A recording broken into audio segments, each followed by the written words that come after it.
Hello, my name is Talula De Silva, and I wanted to talk to you about, Mole Forest, basically the issue of the development projects and its impact, and what you and I can do to conserve and protect these forests and do something about, the projects that are proposed.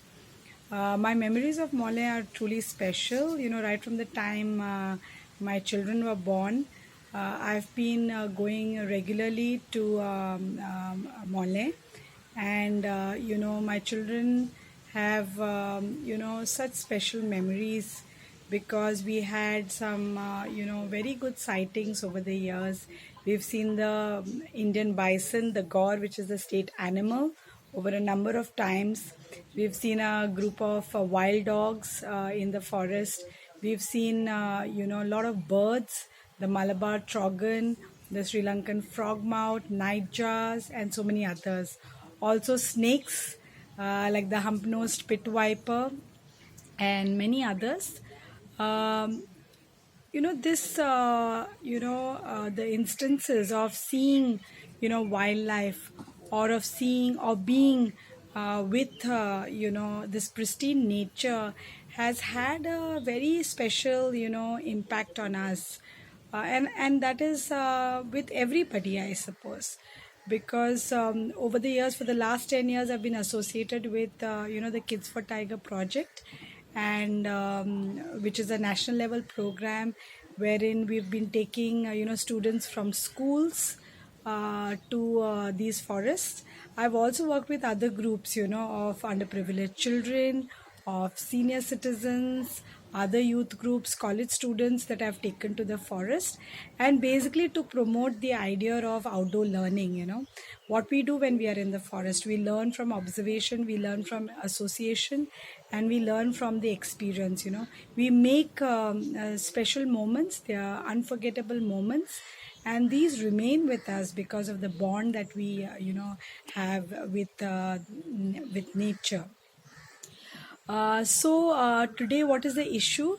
There are these three development projects that have been proposed in Mole. One is the Tanmar power transmission line. The second one is the national highway road widening, and the third one is the railway double tracking. Okay, now what is the impact of these? What does this mean? It means that these three projects are cutting across our protected forests. What does it mean that these forests are protected? It means that they have to be, protected, preserved, conserved for posterity. And why are we doing this? We are doing it because by law, these forests are part of the Western Ghats, which is one of the top biodiversity hotspots in the world. What does this mean?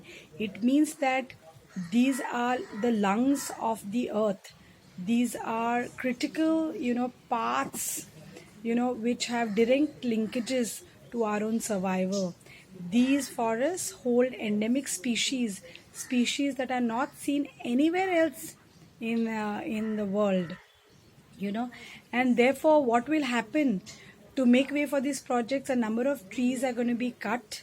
Okay, so can we say that if these trees are cut, we can replace by planting more trees? We cannot, because it's not just the trees that are going to be cut, it is the endemic species, the biodiversity that is going to be lost. And for this biodiversity to thrive, and to exist, takes thousands of years. So the devastation on and the impact on these is going to be huge. The other thing is, all these three projects are passing through different sections of the forest. And what will this do? It will simply fragment the forest. What does fragmentation do?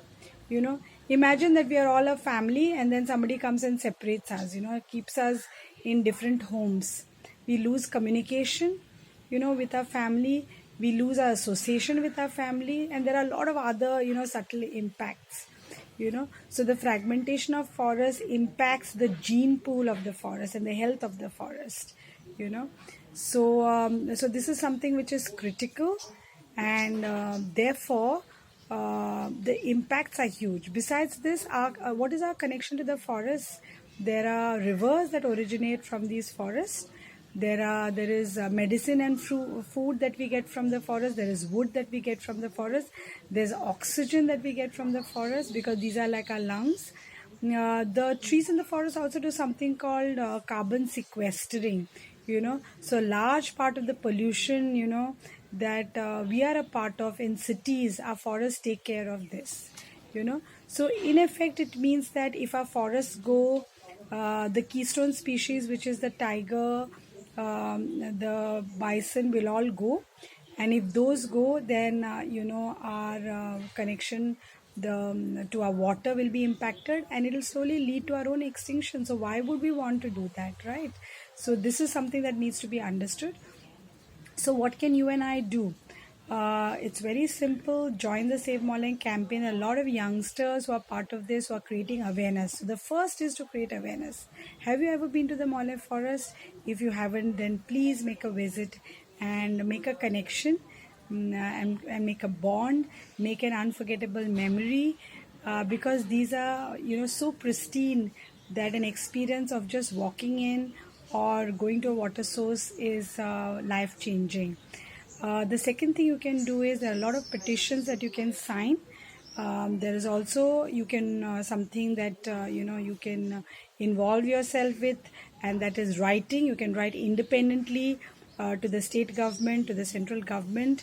There are formats available online with key points, which can be listed in your letter.